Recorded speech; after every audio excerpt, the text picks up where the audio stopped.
के उप महासचिव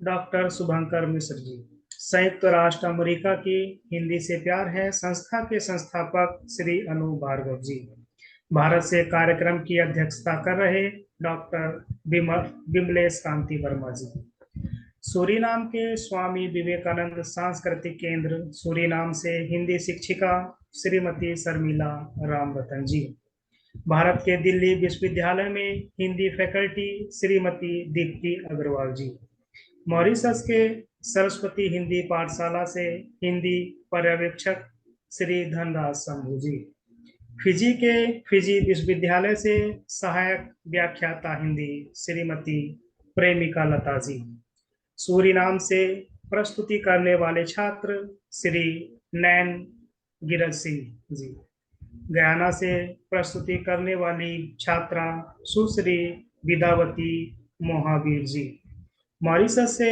प्रस्तुति करने वाली छात्रा सुश्री यासना रामधनी जी, फिजी से प्रस्तुति करने वाली छात्रा सुश्री साइला शिवांगी लता जी, फेसबुक से जुड़े सभी सम्माननीय दर्शकों का हार्दिक अभिनंदन। विश्व हिंदी सचिवालय मॉरिशस, हिंदी से प्यार है अमेरिका, स्वामी विवेकानंद सांस्कृतिक केंद्र सूरीनाम, महर्षि दयानंद गुरुकुल गयाना, सरस्वती हिंदी पाठशाला मॉरिशस एवं फिजी विश्वविद्यालय फिजी के समन्वित सहयोग से आयोजित इस आभासी कार्यक्रम में आप सबका स्वागत है। आज का आभासी कार्यक्रम है हिंदी साहित्य के प्रति अभिरुचि, जिसका संदर्भ प्रवासी साहित्य। आज हम इस कार्यक्रम का आरंभ कर रहे हैं विश्व हिंदी सचिवालय की महासचिव डॉक्टर माधुरी रामधारी जी के स्वागत भाषण से। आमंत्रित हैं डॉक्टर माधुरी रामधारी जी।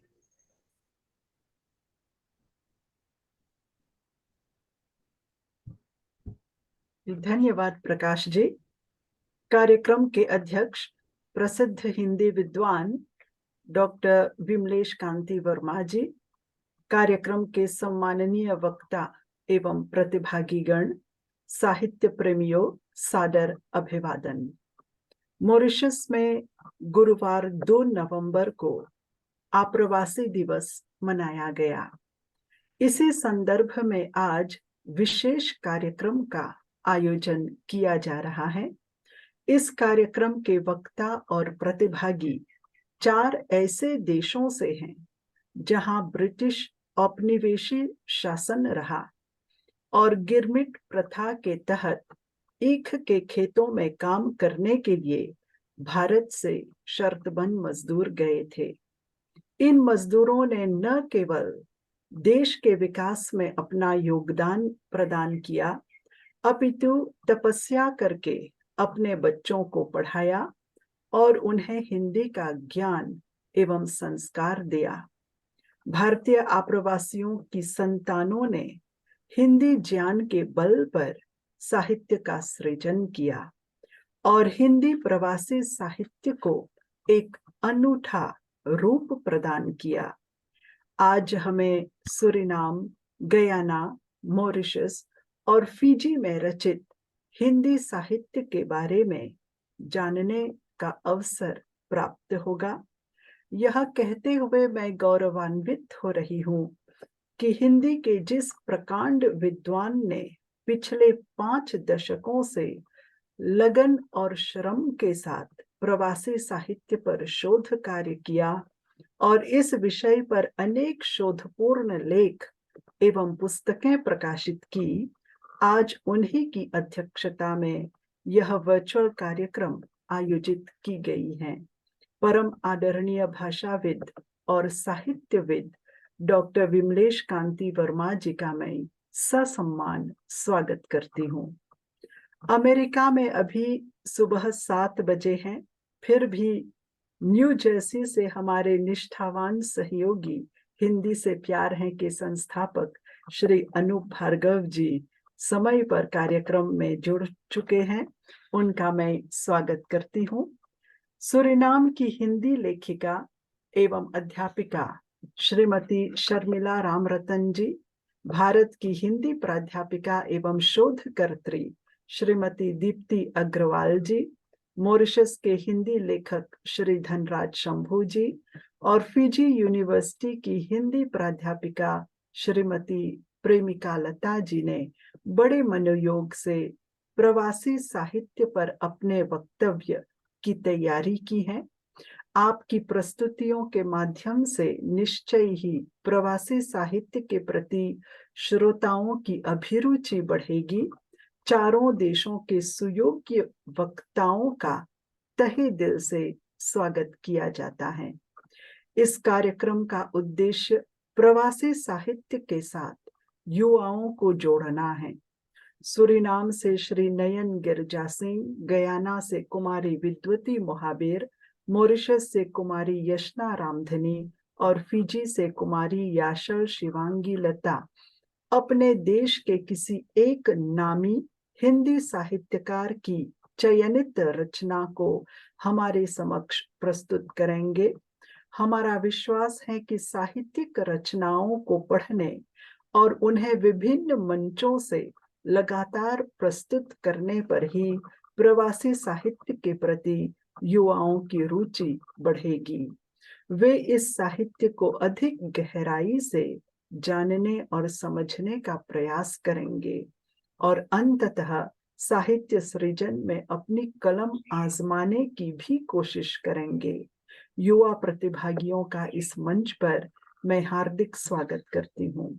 विश्व हिंदी सचिवालय के कार्यकर्ता, वरिष्ठ सहायक संपादक श्री प्रकाश वीर जी और आईटी अफसर श्री मनदीप सहारन जी का हार्दिक स्वागत है। जूम एवं फेसबुक से जुड़े हिंदी अनुरागियों एवं साहित्य साधकों का प्रसन्नता के साथ स्वागत किया जाता है। मॉरिशस में भारतीय आप्रवासियों के आगमन की तिथि 2 नवंबर को जिस उत्साह और आनंद के साथ उत्सव मनाया गया, उसी उमंग और उल्लास के साथ मैं आप सबका स्वागत करती हूँ। आप सबको नमन है। धन्यवाद। विश्व हिंदी सचिवालय की महासचिव डॉक्टर माधुरी रामधारी जी को उनके इस प्रेरणादायक संदेश के लिए हार्दिक धन्यवाद। आइए आज के कार्यक्रम के पहले छात्र प्रस्तुतिकर्ता को सुनते हैं। पहले छात्र प्रस्तुतिकर्ता हैं सूरीनाम से श्री नयन गिरिराज सिंह जी। आप स्वामी विवेकानंद सांस्कृतिक केंद्र सूरीनाम में हिंदी के छात्र हैं। आप हिंदी साहित्य के प्रति अभिरुचि पर अपने विचार प्रकट करेंगे। आपका स्वागत है श्री नयन गिरिराज सिंह जी। धन्यवाद प्रकाश जी। नमस्कार, मैं हूं नयन गिरिया सिंह। आज विस्तार से एक कविता प्रस्तुत करूंगा। यह कविता सूरीनाम देश का है। पुस्तक का नाम है अचार और कवित्री है श्रीमती संध्या भागु जी। कविता का शीर्षक है अचार। अचार। भारत से पूर के आए, माई बाबा कहलाए, खाना ठीक से ना रहे, रोटी अचार खाए। आम का अचार भर भर बोतल बनाए, खट्टाई को देखकर मुझ में पानी आ जाए। अचार को देखकर अन्य जाति खाने लगे। बाबू आए कलकत्ता से और खाई रोटी जूत पत्ता। बोले बाबा, नहीं रे, ये पत्ता नहीं, ये तो अचार है, अचार। वही अचार खाए के रहे माई बाबा वर्ष तक, हत्ता कत्ता। यह कविता हमारे पूर्वजों की है। उस जमाने में 150 साल पहले खाना ठीक से ना रहे तो वे रोटी और अचार से जीवन गुजरते थे। अचार शब्द सुन के हर हिंदुस्तानी के मुख में पानी आ जाता है। हम रोटी और अचार खाकर पूरा दिन बिता सकते हैं। इससे यह बात स्पष्ट है कि हिंदुस्तानी भोजन में कम विविधता से अपना गुजारा करता था और आज भी कर सकते हैं। और अब मैं अपना स्वरचित कविता प्रस्तुत करता हूँ। कविता का शीर्षक है जीवन का लक्ष्य। एक मिनट प्लीज।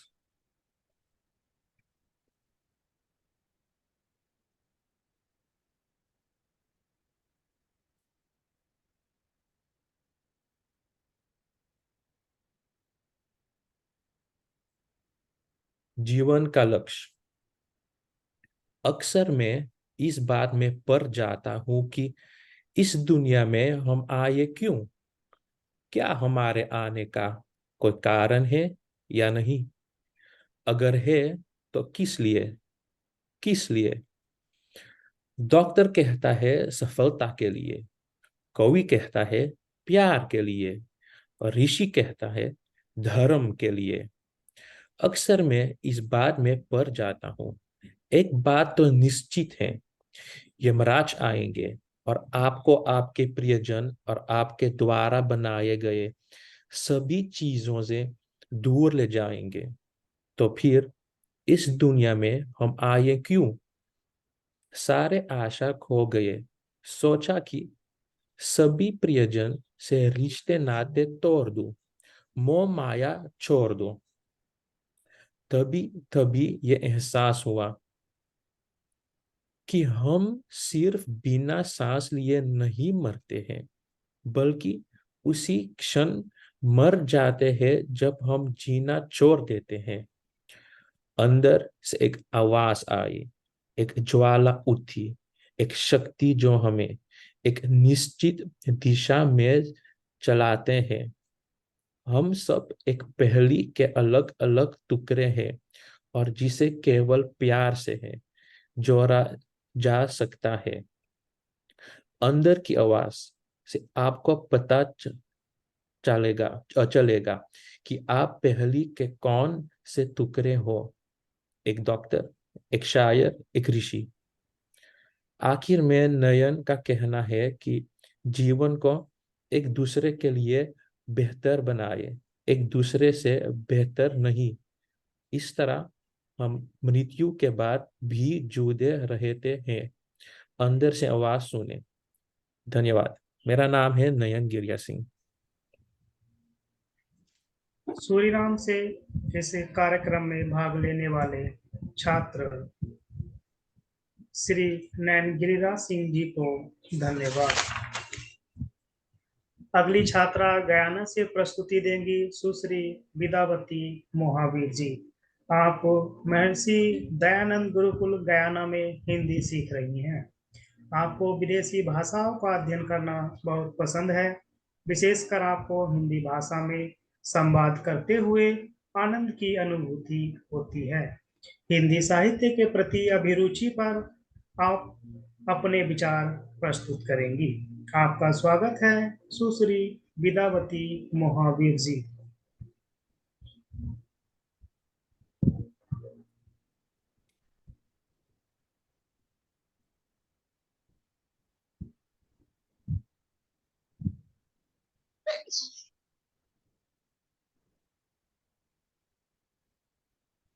विद्यावती जी का नाम मुझे नहीं दिख रहा है, मैं उन्हें जरा कॉल करती हूँ। तब तक प्रकाश आप अगले प्रतिभागी को आमंत्रित करें। जी, अगली प्रस्तुति के लिए मॉरिशस से सुश्री यासना रामधनी जी को आमंत्रित करते हैं। आप सरस्वती हिंदी पाठशाला मॉरिशस में हिंदी में कक्षा 8 की छात्रा हैं। आप यह देश हमारा होगा शीर्षक पर हाँ अपनी विद्यावती कविता जी, आपको प्रस्तुत आमंत्रित करेंगी। किया गया तो आप आपका सुनाइए। स्वागत है सुश्री यासना रामधनी जी। सभी को नमस्ते। मैं मॉरिशस से यासना रामधनी बोल रही हूँ। मैं श्री धनराज शंभू जी की एक कविता सुनाने जा रही हूँ, जिसका शीर्षक यह देश हमारा होगा, जो हमारे पूर्वजों को समर्पित है। यह देश हमारा होगा, जब मासूमों को भरमाया गया होगा, दिलासा दिलाया गया होगा। पत्थर तले से सोना मिलने के स्वार्थ से मस्तिष्क पर चादर जब ओढ़ाई गई होगी, तब हमारे पूर्वजों ने सोचा न होगा एक अनजान बियाबान देश हमारा होगा, एक अनजान बियाबान देश हमारा होगा, चाहे किसी के उपदेश में जिए। यासना जी, आपकी आवाज थोड़ा सा ठीक नहीं आ रही है, प्लीज थोड़ा माइक ठीक कर लीजिए, थोड़ा नजदीक होके बोलिए माइक के। जी ठीक अब आ रही है आवाज? जी। यह देश हमारा होगा जब मासूमों को भरमाया गया होगा, झूठी दिलासा दिलाया गया होगा, पत्थर तले से सोना मिलने के स्वार्थ से मस्तिष्क पर चादर जब ओढ़ाई गई होगी, तब हमारे पूर्वजों ने सोचा न होगा एक अनजान बियाबान देश हमारा होगा, एक अनजान बियाबान देश हमारा होगा, चाहे किसी के उपनिवेश में जिए, फ्रेंच हो या अंग्रेज या कोई अन्य क्यों न हो। ईश्वर की बड़ी कृपा हो गई कि सहने की शक्ति मिल गई। फिर भविष्य का एक सपना दिखा होगा, ज्ञानियों महापुरुषों के साथ सारा बल प्रगति के लिए लगा दिया होगा, दुख दर्द जो भी हो सह लिया होगा, परिश्रम का मीठा फल समय पहुंच गए, तब लोगों ने न सोचा होगा कि यह देश हमारा ही होगा, कि यह देश हमारा होगा।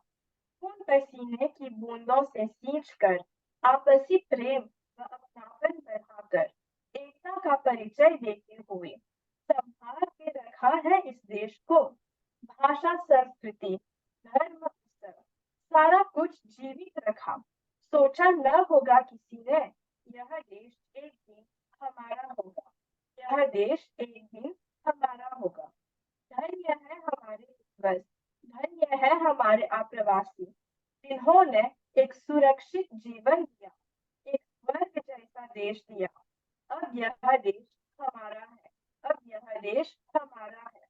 प्यारा है मॉरिशस हमारा, प्यारा है मॉरिशस हमारा, प्यारा है मॉरिशस हमारा। कवि श्री धनराज शर्मा ने इस कविता के माध्यम से यह बताने का प्रयास किया है कि जब हमारे पूर्वज भारत के बिहार प्रांत को छोड़कर मॉरिशस आए थे, तब उनको पता न था कि कहाँ जा रहे थे, बस यह जानते थे कि वे पत्थर तले से सोना उठाने जा रहे थे। पर यहाँ पर गोरे मालिक के अत्याचार सहकर हर संस्कृति भाषा को बचा कर रखा। उन्होंने कभी सोचा न था यह देश कभी उनका होगा। देश स्वतंत्र हुआ, धर्म, भाषा, संस्कृति होने फलने लगी और आज गर्व से कहते हैं कि यह देश हमारा है, मॉरिशस हमारा है। मैं कवि को बधाई देती हूँ और अपने पूर्वजों को धन्यवाद करती हूँ। आपको आपके ध्यान के लिए हार्दिक आभार। नमस्ते और प्रणाम। मॉरिशस से सुश्री यासना रामधनी जी को हम सभी से कविता के माध्यम से अपने विचार साझा करने के लिए हार्दिक धन्यवाद। अगली प्रस्तुति के लिए आ रही हैं फिजी से सुश्री श्याला शिवांगी लता जी। आप फिजी विश्वविद्यालय फिजी में हिंदी की छात्रा हैं। आपने हिंदी वक्तव्य प्रतियोगिता तथा हिंदी कविता प्रतियोगिता में भाग लिया। आपको कहानी की किताबें पढ़ना, नेट बॉल खेलना तथा फिल्में देखना पसंद है। आपका स्वागत है सुश्री श्याला शिवांगी लता जी।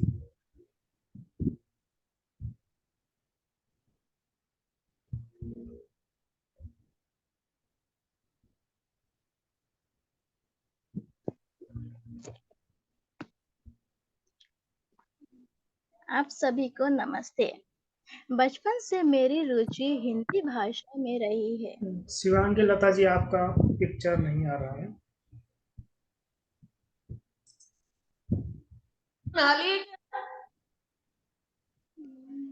जी अब ठीक है, बोलिए जी।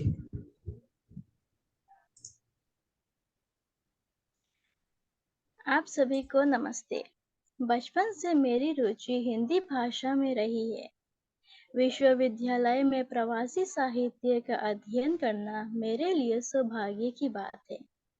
प्रवासी साहित्य हम लोगों शिवांगी जी, आपका फिर से चित्र चला गया है, प्लीज जी, अब ठीक है।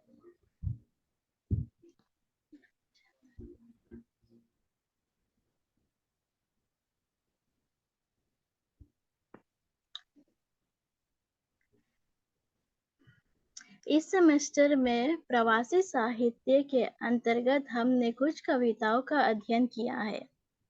इनमें से एक कविता पर मैं चर्चा करूंगी। इस कविता का शीर्षक है क्या मैं परदेसी हूँ। इसको लिखने वाले कमला प्रसाद मिश्र जी है। कविता कुछ इस प्रकार है।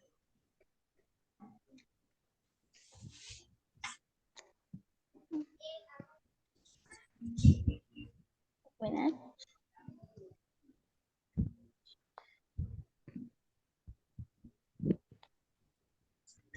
हेलो।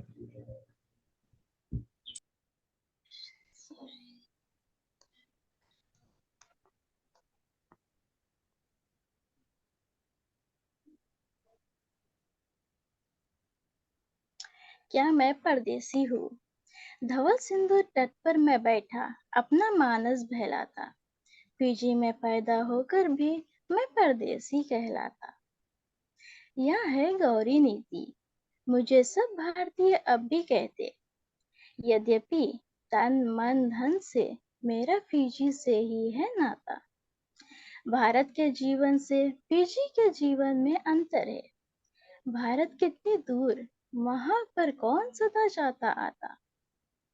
औपनिवेशिक नीति सरल है, नहीं हमें जीने देती। वे उससे ही खुश रहते हैं जो उनका यश गाता। भारतीय वंशज पग पग पर पाता है केवल कंटक। जंगल को मंगल करके भी दोषण चैन नहीं पाता। साहस है, हम सब सह लेंगे, हम भयभीत नहीं होंगे। पता नहीं कब गति बदलेगा, काल चक्र जग का त्राता। इस कविता में कवि इस भाव को प्रकट किया है कि फिजी में पैदा होकर भी हम परदेसी कहलाते हैं।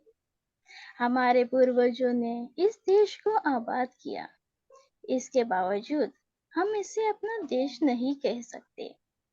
इसी प्रकार प्रवासी साहित्य के भाव, भाषा आदि समझना बहुत आसान हो जाता है।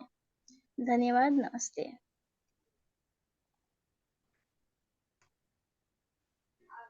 फिजी से सुश्री श्याला शिवांगी लता जी को हम सभी से हिंदी साहित्य के प्रति अभिरुचि पर अपने विचार साझा करने के लिए हार्दिक धन्यवाद। अगली छात्रा गयाना से प्रस्तुति देंगी सुश्री विद्यावती महावीर जी। आप महर्षि दयानंद गुरुकुल गयाना में हिंदी सीख रही हैं। आपको विदेशी भाषाओं का अध्ययन करना बहुत पसंद है।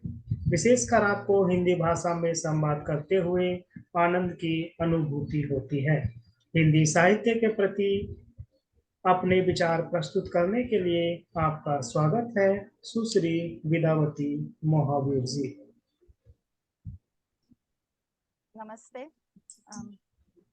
मेरी नाम विद्यावती महावीर है और मैं गयाना में हूँ। आज मैं यहाँ आकर बहुत खुश हूँ और इस कार्यक्रम में भाग लेने का अवसर प्राप्त करें।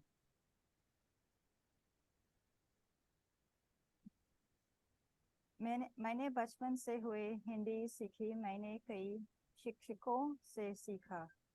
उनमें से एक हैं डॉक्टर सतीश प्रकाश हैं। मैं महर्षि गुरुकुल का विद्यार्थी हूँ। वहाँ मैंने वैदिक मनोविज्ञान और योग दर्शन भी सीखी। हिंदी भाषा की उत्पत्ति गयाना आए भारतीय अप्रवासियों से हुई। अप्रवासियों के पुत्रों में से एक पंडित रामलाल हैं। मैं उनकी लिखी एक कविता पढ़ने जा रही हूँ। वो कविता का नाम अरे जतन कर ले मनवा। अरे जतन कर ले मनवा, मनुष्य तन पाए की। कलकत्ता छोरा मद्रास छोरा, हमारा मुल्क अपनाए की। खुली नाम झराए की, घर छोरा रिश्ता मोरा। 12 आने कमाई की, गोरन से हंतर लात खाए। दुख सहे नया देश बनाए की। बेरिज की हम फूल पाती, भारत भूल बनाए की। संग संग हम रहने ले भैया, हिंदी विश्व में फैलाई थी।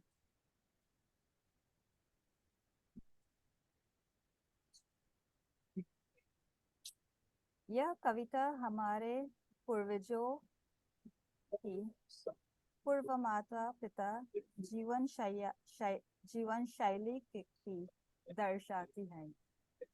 उन्होंने अपना देश बनाते हैं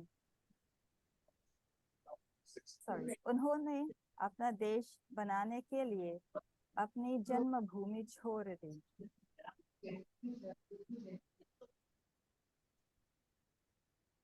कविता का दर्शन अरे जतन कर ले मनवा। यह कविता बहुत सारी भावनाओं को व्यक्त करती है। दुख की अनुभूति होती है, उसे अपनी जन्मभूमि की याद आती है।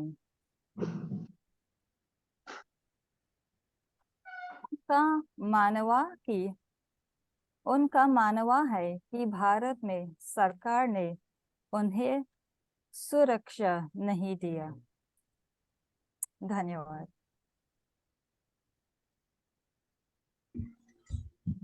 गयाना से सुश्री विद्यावती मोहावीर जी को हम सभी से अपने अनुभव साझा करने के लिए हार्दिक धन्यवाद। कार्यक्रम को आगे बढ़ाते हुए वक्तव्य भाषण के लिए हम श्रीमती शर्मिला रामरतन जी को आमंत्रित करते हैं, जो सूरीनाम से हमारे साथ जुड़ी हैं। आप स्वामी विवेकानंद सांस्कृतिक केंद्र सूरीनाम में हिंदी अध्यापिका और लेखिका हैं। आपने सूरीनाम में भारतीय दूतावास के सहयोग से 2021 में अपने हिंदी उपन्यास इस घाट को छोड़ उस घाट गए प्रकाशित हुआ। हिंदी भाषा में योगदान के लिए आपको सूरीनाम के राष्ट्रपति द्वारा पुरस्कार से सम्मानित किया गया है। वक्तव्य भाषण के लिए आपका स्वागत है, श्रीमती शर्मिला रामरतन जी। नमस्कार। इंद्रधनुष की दूसरी ओर 7 समुंदर पार हरियाली की चादर ओढ़े सूरीनाम देश से आपको प्रणाम 100 बार। मैं हूँ शर्मिला रामरतन, सूरीनाम देश का 5वीं पीढ़ी भारतवंशी, और आज अपनी स्वरचित पुस्तक इस घाट को छोड़ उस घाट गए प्रस्तुत करती हूँ। मैं छोटी छोटी कविताएं और छोटी छोटी कहानियां लिखती थी। एक दिन मन में आया कि अब मैं एक पुस्तक लिखना चाहती हूँ। पुस्तक लिखना तो मैं जानती नहीं थी, तो मैंने गूगल सर्च किया how to write a novel और मैंने लिखना शुरू किया। सब नियमों का पालन किया, जैसे मुख्य पात्र, उत्कर्ष, विषय, प्रेरणा आदि। एक नियम था कि अगर कहानी में किसी की मृत्यु हो जाए तो ये और भी अच्छा है। मैंने सोचा कि अब इस कहानी में किसको मारूं। बहुत सोच विचार के एक पात्र को मरने दिया। ये कहानी मैंने 2 साल में लिखे है। बचपन की जितनी कहानियां मैं सुनते आई हूँ, उन सबको मिलाकर मैंने ये पुस्तक लिखा है। ज्यादातर घटनाएं इसमें सच है, जैसे गन्ने की कारखाना, छोटे भैया की खोज, दादाजी मंगरू जी का नाम आदि। मैंने बहुत मुहावरों का प्रयोग किया है, क्योंकि ये भाषा का श्रृंगार है। पहले के जमाने में लोग बहुत मुहावरों का प्रयोग करते थे, अब थोड़ा कम है सूरीनाम देश में। ये पुस्तक हमारे पूर्वजों को समर्पित एक श्रद्धांजलि है। इस कहानी में मैंने भी रामायण का चौपाई का प्रयोग किया है। हमारे पूर्वजों जब 150 साल पहले भारत से लाए गए थे तो अपने साथ रामायण लाए थे। हम ये कह सकते हैं कि वे श्री राम के भरोसे एक अनजान दिशा में पांव रखे थे। इस पुस्तक की पहली भाग भारत देश में है, दूसरी भाग सूरीनाम देश में और तीसरी भाग गयाना देश में है। ये पुस्तक मैंने लिखा है सूरीनाम देश में हिंदी भाषा को बढ़ावा देने के लिए। पुस्तक का उद्घाटन हुआ है 25 फरवरी 2017 में भारत के राजदूत महामहिम श्रीमान महेंद्र सिंह कनियाल जी उनके द्वारा। पुस्तक 2 भाषाओं में लिखी गई है, हिंदी और अंग्रेजी। आगे का पन्ने पर मेरे दादाजी का चित्र है। हम सब उन्हें बाबा कहकर बुलाते थे। मेरे बैकग्राउंड पे समुद्र और जहाज उन हजारों भारतवंशियों की अज्ञात यात्रा की साक्षी है। कहानियां पर कुछ टिप्पणियां। राजदूत महामहिम महेंद्र सिंह कनियाल जी कहा कि एक डॉक्यूमेंट्री इस पर बन सकती है। राजदूत महामहिम शंकर बालाचंद्रन जी ने कहा, मुझे कहानी का अंत में मोड़ पसंद है, बेहद आश्चर्यजनक। इस पुस्तक के कुछ पंक्तियां आपके सामने प्रस्तुत करती हूँ। रात होने लगी। सोच रहा था कि धनवंती कहीं आसपास पड़ोस के घर में होगी। गुस्सा ठंडा होने पर वो खुद वापस लौट आएगी, लेकिन वो तो 2 दिन तक घर आई ही नहीं। क्या मैंने सब चौपट कर दिया, सब सत्यानाश कर दिया क्या? पता नहीं, राम जाने। गांव के लोग गलत सलत बोलने लगे। मुझे लगा दाल में कुछ काला है। गांव के लोग कहते थे कि धनवंती उस कप्तान के साथ भाग गई। अरे ऐसे कैसे भाग जाएगी? 2 छोटे छोटे बच्चे हैं, मैं हूँ, और इतना बुरा आदमी तो हूं नहीं कि वो भाग जाएगी। अगर सचमुच भाग गई तो मेरा क्या होगा? बच्चों का क्या होगा? मेरा मन घबराने लगा कि सचमुच ना वो चली जाए तो क्या होगा। 2 दिन बाद सोचा कि अब जाकर उसे मना कर वापस घर ले आऊंगा। आखिर वो मेरी पत्नी है, मेरे बच्चों की माँ है। उसे मना लूंगा कि शहर अभी मत जाओ। बच्चों की बहाने उसे रोक लूंगा, वो मेरी बात जरूर मानेगी। मन में सोचा, जहां फूल वहां कांटा तो होगा जरूर। आगे की कहानी आप पुस्तक में पढ़िए। पुस्तक आपको अमेज़न पर मिल जाएगी। आप सर्च कीजिए हिंदी बुक बाय शर्मिला रामरतन। सुनने के लिए धन्यवाद।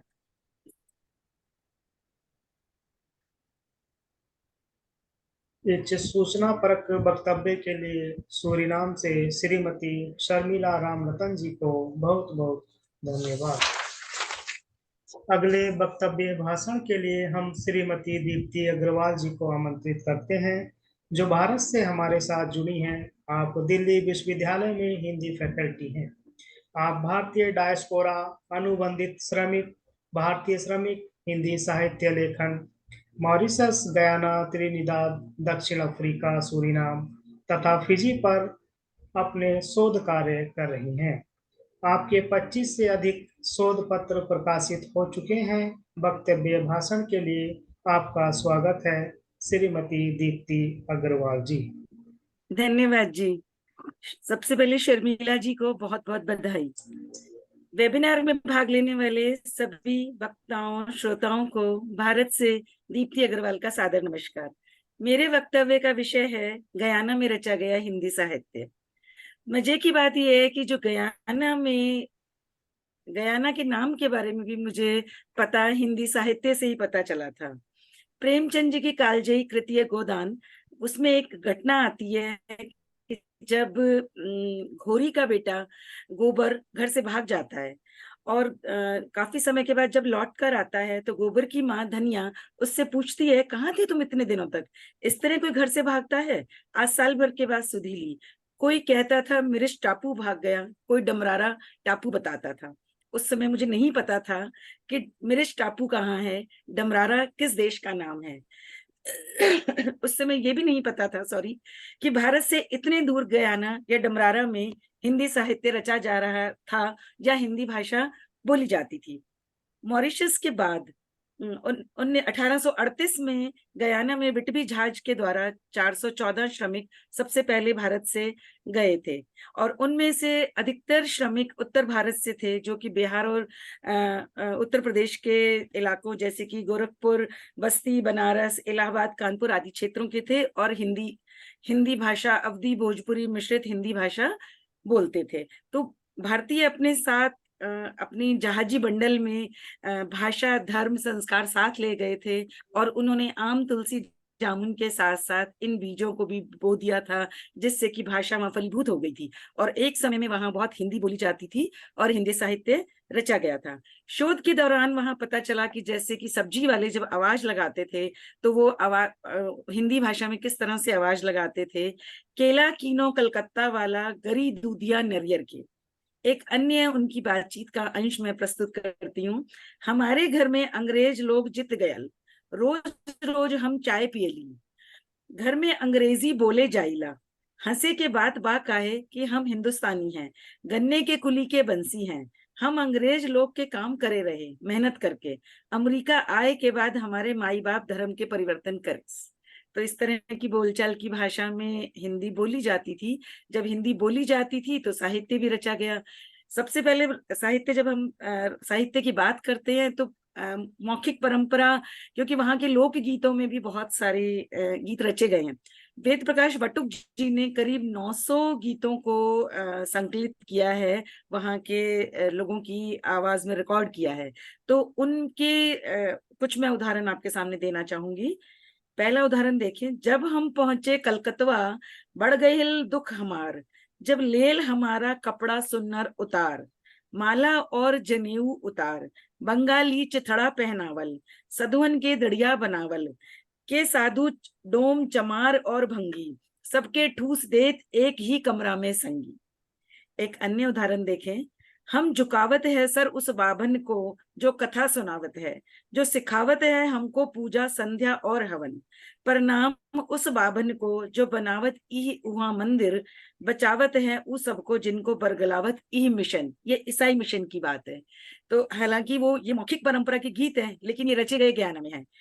गयाना में जो लिखित साहित्य बहुत कम उपलब्ध है, जो उपलब्ध है वो भी मुझे कैलाश देवी सहाय, विमलेश कांति वर्मा सर, सुरेंद्र गंभीर, नारायण कुमार जी और गयाना की लाइब्रेरी और गयाना के आर्काइव से जो साहित्य मुझे मिल पाया, कुछ उसकी मैं वानगी आपके सामने प्रस्तुत करना चाहूंगी। जो गयाना के जो मुख्य साहित्यकार हैं उनमें लाल बिहारी शर्मा, पंडित रामलाल, पंडित हरिप्रसाद, पंडित कूपचंद, दीनानाथ, शिवरतन, डॉक्टर सतीश प्रकाश, आर बूटी सिंह, ब्रह्मचारी शुभानंद आदि। लाल बिहारी शर्मा जी की पुस्तक का मुझे मिलना ये मेरे एक शोध की बहुत बड़ी उपलब्धि है। इसकी एक प्रति ब्रिटिश लाइब्रेरी लंदन में रखी है और इसकी यह कृति देवनागरी हिंदी में लिखी गई है और इसका अनुवाद अंग्रेजी में राजीव महावीर ने किया है। Even I regret the holy songs of Damrara. और ये पुस्तक भी मुझे अमेरिका से ही प्राप्त हुई है। उन्होंने, लाल बिहारी शर्मा जी ने, मतलब नॉर्मली हम ये कहते हैं कि जितने भी श्रमिक गए थे वो अनपढ़ थे, अशिक्षित थे, लेकिन लाल बिहारी शर्मा जी पूरी तरह से शिक्षित थे और उन्होंने जो मध्यकालीन जो कवियां हैं उनकी वानगी के ऊपर चौताल और वो सबकी रचना की है। मैं आपको एक उदाहरण उनकी बुक किताब का देती हूँ। बुक लियो है निकाल, पहुंचा कुलियों में जाए, काम लिखत बनाए सब देख देख के, जाकर है काम खोटो ताकर पैसा लीनो काटी, करत खराब मेरी काया कांपी देखे के, दमरा टापू बरजोर पुलिस थाना चहुओर, राम कहाँ लाए हो गरीबन भुलाए के। एक और अन्य उदाहरण है, ब्रिटिश गयाना देश में यद्यपि प्रांत अनेक, कहूँ विचित्र कहूँ अति दुखी, यह निज मान कर टेक।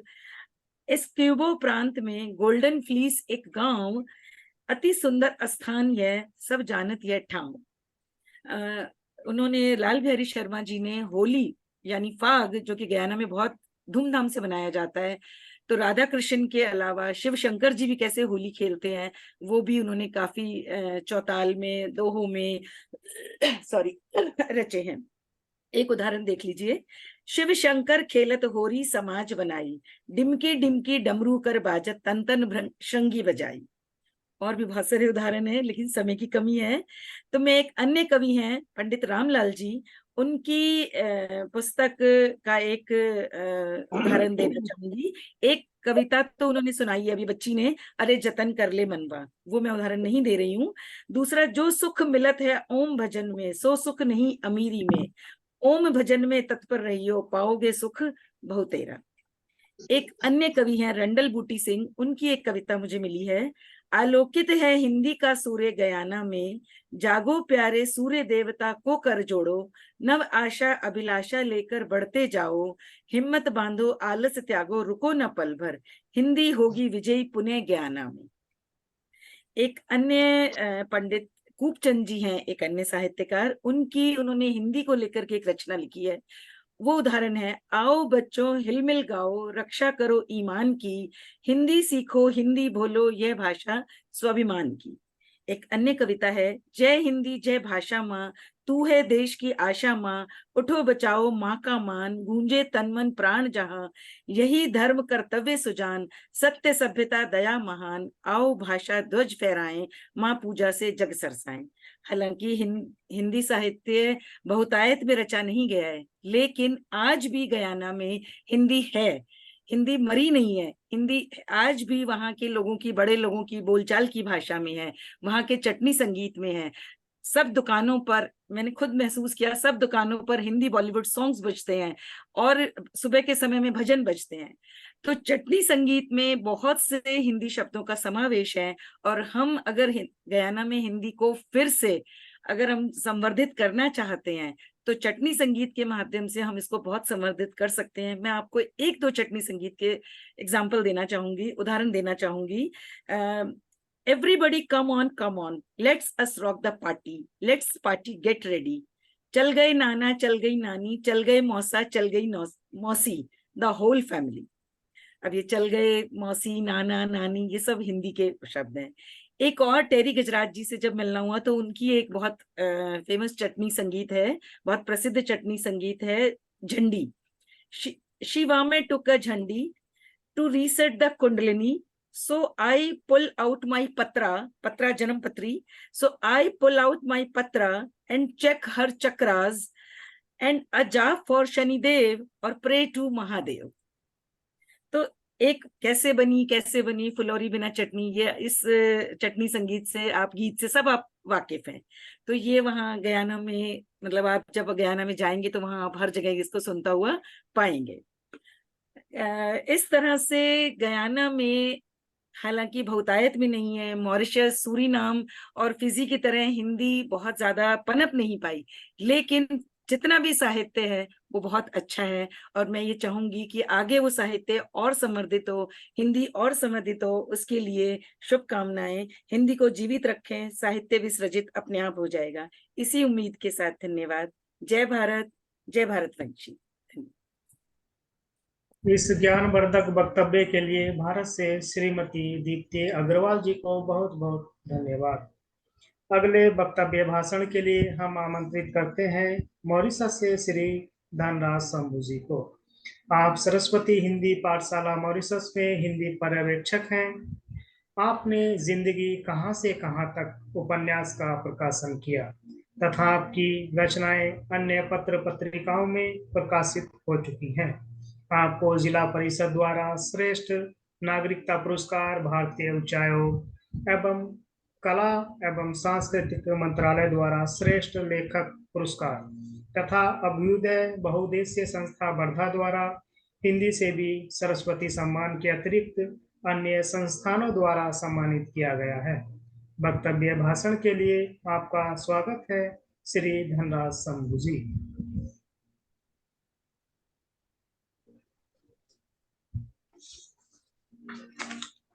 पहले प्रवासी कामनाएं। विश्व हिंदी सचिवालय महासचिव श्री रामधारी जी,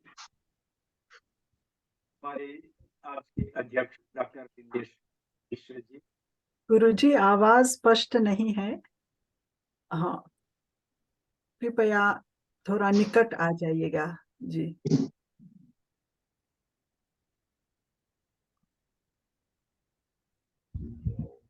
आ रही है आवाज? हाँ, आ रही है, हाँ आ जी, रही है। अभी अब आ बेहतर रही है जी। अच्छा, बेहतर है। सर्वप्रथम प्रवासी दिवस की शुभकामनाएं मैं प्रस्तुत करना चाहूंगा। हमारे आज के अध्यक्ष डॉक्टर विमलेश कांति मिश्र जी, विश्व हिंदी सचिवालय की महासचिव श्रीमती डॉक्टर माधुरी जी, हमारे आवासीय मंच पर उपस्थित जितने भी ऋषिगण हैं, उन सभी के प्रति मैं अपना प्रेम भरा अभिवादन प्रस्तुत कर रहा हूँ। जैसे कि आज प्रवासी दिवस पर बात कर रहे हैं, प्रवासियों पर बात कर रहे हैं, मैं मॉरिशस के जो हिंदी सेवक है, हिंदी है, उन पर प्रकाश डालने का प्रयास करूंगा। पहले मॉरिशस का एक मैं चित्र प्रस्तुत करना चाहूंगा। ज्वालामुखी के विस्फोट से हिंद महासागर में 720 वर्ग मील में उभरा हुआ एक सितारे की तरह चमकता हुआ, आंखों का तारा बना हुआ मॉरिशस से एक छोटा सा प्यारा द्वीप। मार्क ट्वेन जब यहाँ आए थे तो उन्होंने कहा था कि ईश्वर ने पहले मॉरिशस की रचना की और इसकी नकल कर स्वर्ग बनाया। जब यशपाल जैन जी मॉरिशस आए थे तो उन्होंने एक पुस्तक लिखी थी जिसका शीर्षक था स्वर्ग उद्यान विरासत। और जब बाल कवि बैरागी जी मॉरिशस आए थे तो उन्होंने एक बहुत ही प्यारा सा गीत रचा था जिसमें उन्होंने लिखा था जय मॉरिशस स्वर्ग सत्य। और जब भी यहाँ पर विद्वानगण आते हैं, आते हैं, तो ये सभी ये मानते हैं कि मॉरिशस एक छोटा सा भारत और यहाँ की जनसंख्या 13 लाख की। अब मैं साहित्य की ओर नजर दौड़ाना चाहता हूँ। हमारे पूर्वज अटलास जहाज द्वारा 36 की संख्या में 2 नवंबर 1834 को, और कहा जाता है कि अंधकार है वहां जहाँ सत्य नहीं, अंधकार है वहां जहाँ सत्य नहीं, मूर्खता है वह देश जहाँ साहित्य नहीं। मॉरिशस हिंदी साहित्य को 3 भागों में बांट सकते हैं: स्वतंत्रता पूर्व, स्वतंत्रता समकालीन और स्वतंत्रता के बाद। यहाँ पर पढ़ने को मिला है कि स्वतंत्रता से पहले 2 मार्च 1913 को डॉक्टर गणेशी ने डॉक्टर की एक पत्रिका हिंदुस्तानी चल रही थी और उसमें उन्होंने प्रथम बार के लिए होली शीर्षक से एक कविता की रचना की थी। तब से हम कह सकते हैं कि मॉरिशस में लेखन साहित्य का स्वतंत्रता पूर्व साहित्य कुछ हद तक 1934 में हमारे पूर्वज प्रबंध मजदूर के रूप में भारत के बिहार, प्रांत के छपरा, आरा तथा अन्य जगहों से जब यहाँ पर आए तो अपने साथ अपने दिलो दिमाग में रामायण, चालीसा, बिरहा, धमार, चौपाल, चौताल और पर्व उत्सव आदि के गीत समेटे हुए आए। अत्याचार की चक्की में पिसते हुए मौखिक रूप में कैथी, अवधी, ब्रज, भोजपुरी, हिंदी का उपयोग हुए और यही प्रभाव आगे चलकर लेखन का सुधार। होली कविता के बाद एकाध हस्तलिखित रामायण जो आज भी एक पुस्तकालय में सुरक्षित है। जब भी कोई विदेशी लोग यहाँ पर आते हैं तो उसको अवश्य देखा कर। यहाँ पर शिक्षण का अभाव था, इसलिए वे पेड़ों के नीचे बैठकर पढ़ते थे, पर पुस्तकों के अभाव में एक बार पंडित काशीनाथ ने विश्वबोध नाम की एक पुस्तिका रची। उसके बाद श्री आत्माराम विश्वनाथ ने मॉरिशस का इतिहास, फिर पंडित लक्ष्मी नारायण चतुर्वेदी जो रसकुंज भी बोलते थे, उन्होंने रसकुंज लिया की रचना। और इस तरह से 1935 में व्यास तथा उन्मूलन की शताब्दी के अवसर पर शताब्दी सरोज और हिंदी लेखन के प्रति एक आंदोलन था। उसी समय आर्य समाज, हिंदी प्रचारी संस्था, हिंदू महासभा तथा अन्य संस्थाओं ने हिंदी के प्रचार प्रसार में और लेखन में भी ज्यादातर जागृत कार्य शुरू।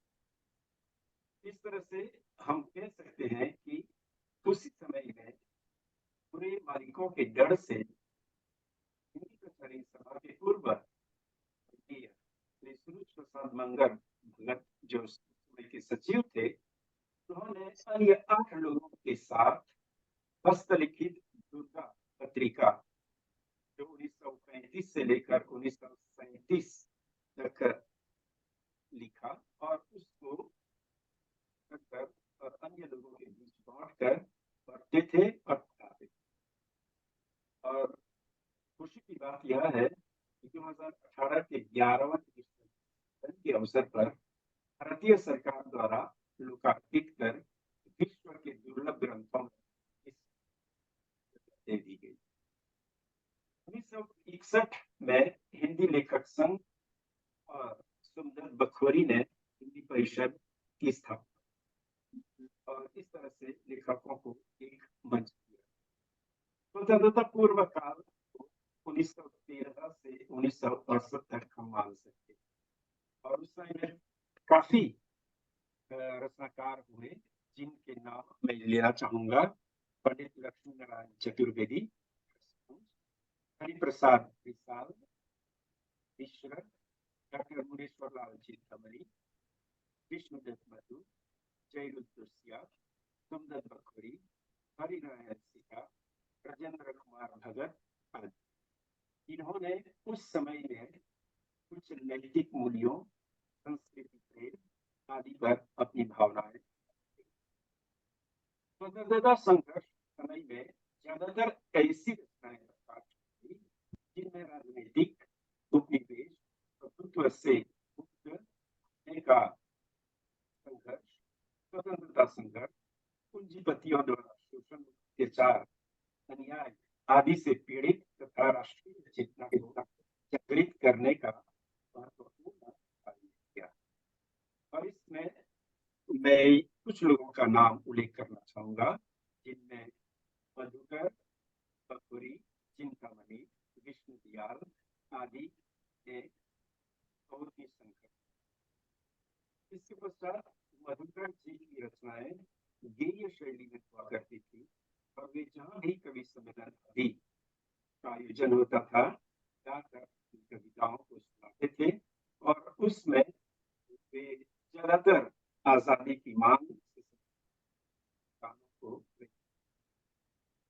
उस समय से कुछ कवि लेखक विष्णुदत्त मधु, जयरुद्र, अभिमन्यु, हरिनारायण सिका, इंद्रदेव। स्वतंत्रता पश्चात कहा जा सकता है कि हिंदी साहित्य अपनी प्रौढ़ अवस्था में पहुंच चुका था। 1968 के पश्चात साहित्यकारों की एक बाढ़ सी आई।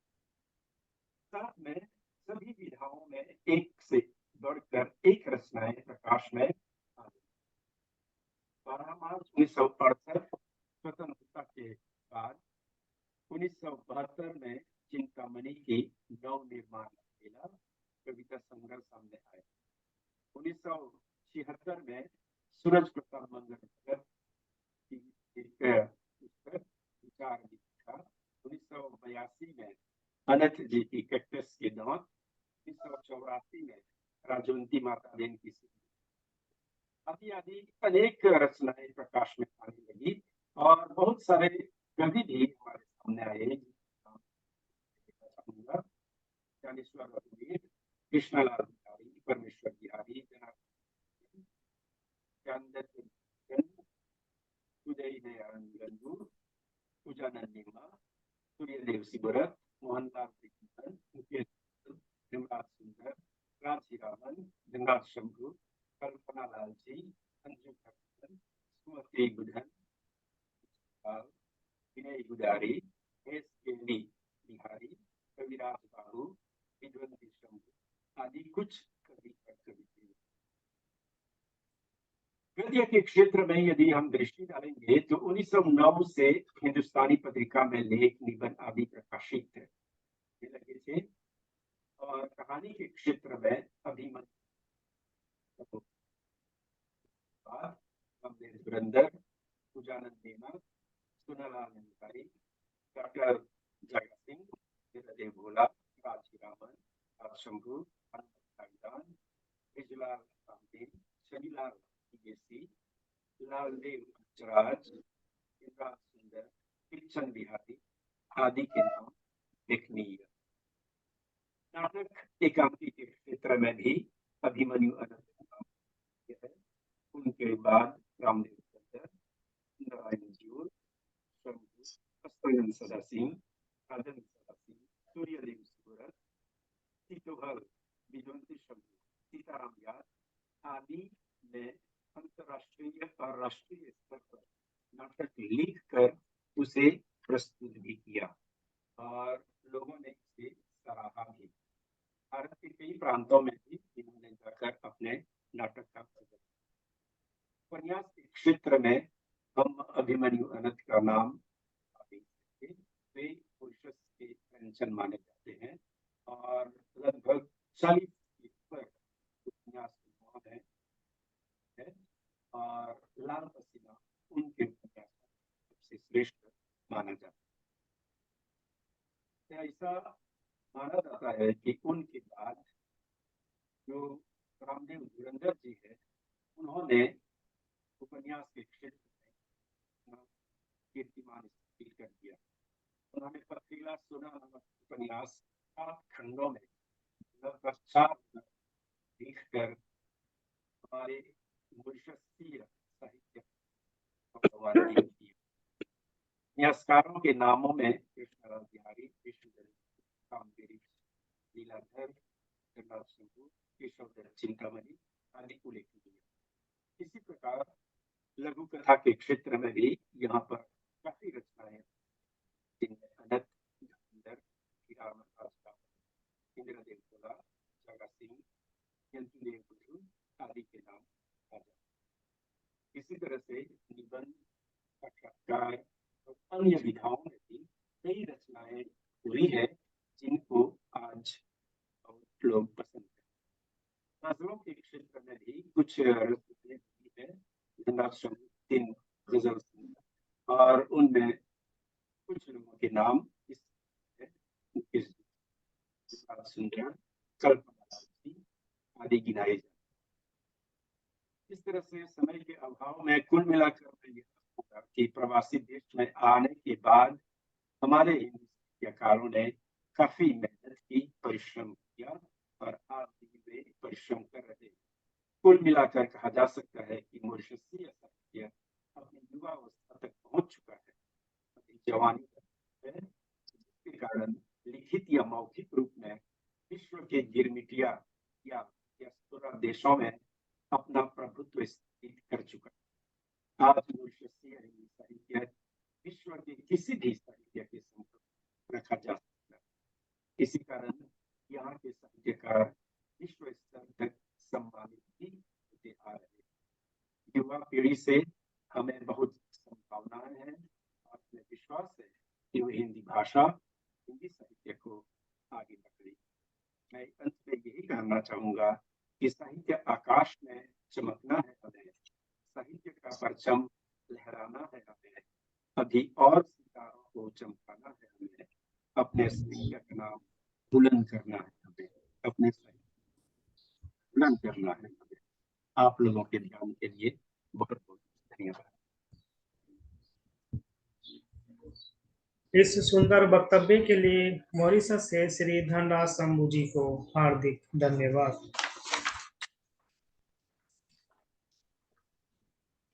अगले वक्तव्य भाषण के लिए हम आमंत्रित करते हैं फिजी से श्रीमती प्रेमिका लता जी को।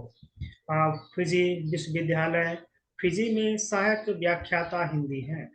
आपने भारत के मैसूर विश्वविद्यालय से हिंदी में स्नातकोत्तर की डिग्री प्राप्त की है। आपने फिजी विश्वविद्यालय से हिंदी साहित्य में स्नातकोत्तर में डिप्लोमा प्राप्त किया है।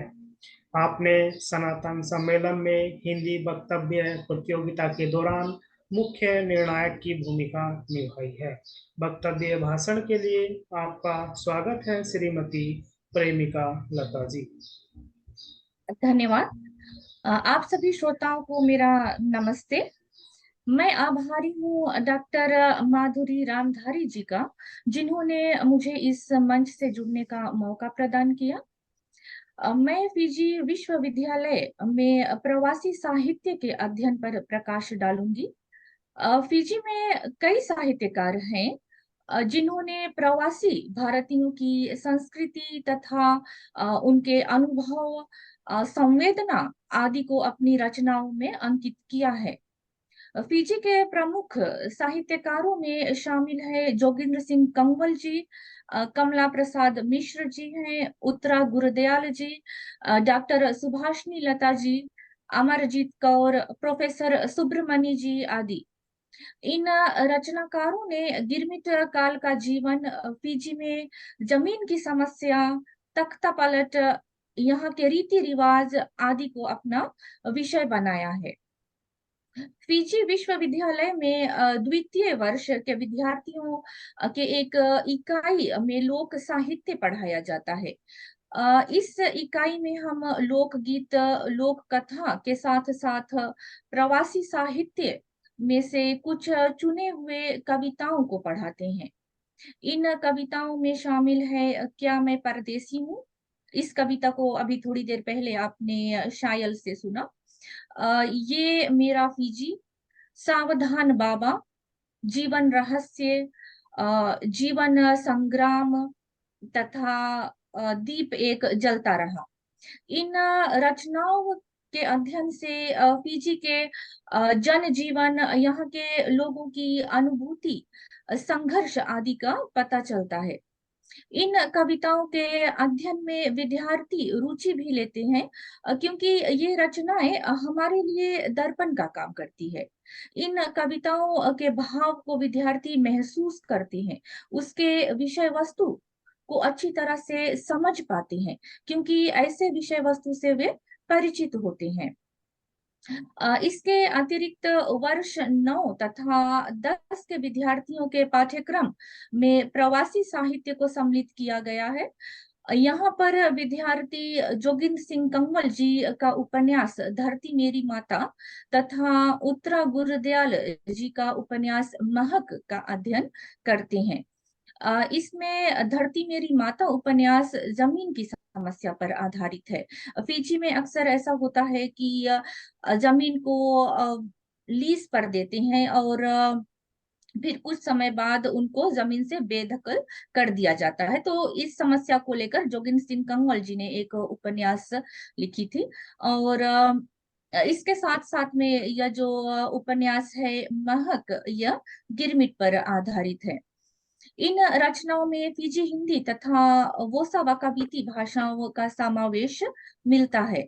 विश्वविद्यालय में आने से पहले मैं माध्यमिक पाठशाला में पढ़ाती थी, तो यहाँ पर मैंने देखा कि विद्यार्थी प्रवासी साहित्य में ज्यादा रुचि लेते हैं। जैसे मैंने कहा कि विषय से वे परिचित होते हैं, इसलिए वो रुचि भी लेते हैं। हमारे यहाँ पर हिंदी की पढ़ाई करने वाले विद्यार्थी बहुत कम है और यही हाल प्राथमिक तथा माध्यमिक पाठशालाओं में भी है। इसके पीछे कारण यही बताया जाता है कि बच्चों को हिंदी की पढ़ाई कठिन लगती है तथा वो कहते हैं कि हिंदी की पढ़ाई करके वे क्या करेंगे। आज के समय में हम देख सकते हैं कि फिजी में कई उभरते हुए साहित्यकार सामने आ रहे हैं। इनकी रचनाओं को पाठ्यक्रम में शामिल करने में शिक्षा मंत्रालय कार्यरत है, ताकि विद्यार्थियों को हिंदी की ओर आकर्षित किया जा सके। फिजी विश्वविद्यालय में भी हम भविष्य में कविताओं के साथ साथ कहानियों को जोड़ने की योजना बना रहे हैं। प्रवासी साहित्य को बढ़ावा देने में तथा उभरते हुए रचनाकारों को प्रोत्साहित करने में कुछ प्रमुख साहित्यकार कार्यरत हैं, और हम आशावादी हैं कि भविष्य में और भी प्रवासी रचनाकारों का रचनाओं का अध्ययन करने को मिलेंगे। धन्यवाद।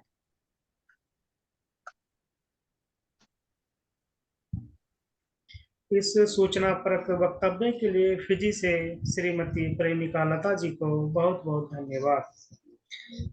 आगे के कार्यक्रम के संचालन के लिए मैं हिंदी से प्यार है संस्था के संस्थापक श्री अनूप भार्गव जी को मंच सौंपता हूं, जो अमेरिका से हमारे साथ जुड़े हैं। मंच संचालन के लिए आपका स्वागत है श्री अनूप भार्गव जी। धन्यवाद प्रकाशवीर जी। मेरा सौभाग्य है कि मुझे एक ऐसी हस्ती का परिचय देने का अवसर मिल रहा है जिन्हें मैं निजी रूप से भी जानता हूं। मेरा आशय डॉक्टर विमलेश कांति वर्मा जी से है, जो कि देश के एक बहुत बड़े भाषा वैज्ञानिक हैं। आपका जन्म इलाहाबाद में हुआ, उन्होंने वहीं से MA और DPhil की उपाधियां प्राप्त की।